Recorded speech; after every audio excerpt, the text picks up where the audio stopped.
Hi, I'm Penelope Cain. I am the S+T+ARTS residency artist and I'm here with a project called Repairing with Lichen.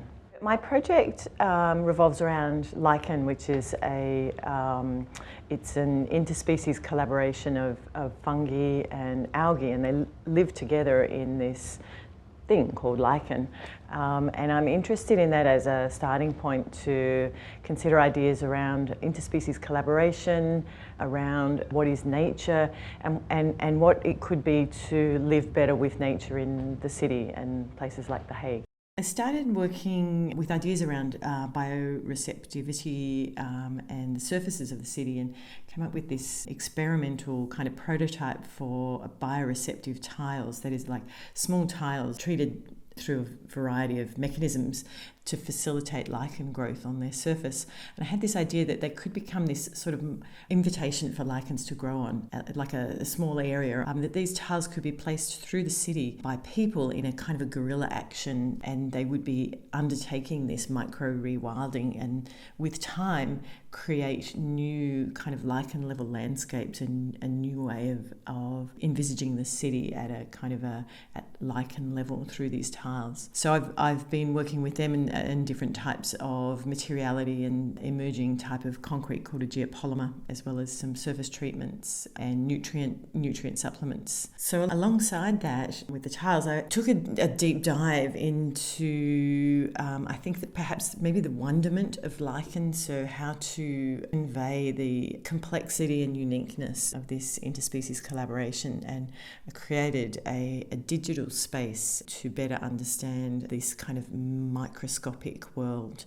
I think the first way I really engaged with it was I had reached out to, the way I often operate is to just kind of contact scientists and researchers in the territory. So I had contacted a range of lichen specialists, and then through In4Art I got connected with a couple of other lichen specialists, and I actually just asked around to see if someone could give me a lichen level tour of the city. So I had this fascinating insight into the data that's collected in, I guess in the Netherlands and particularly around The Hague, and I spent an amazing period of time working with some of their data analysts and with ecologists and with landscape architects to better understand what the spaces of The Hague are.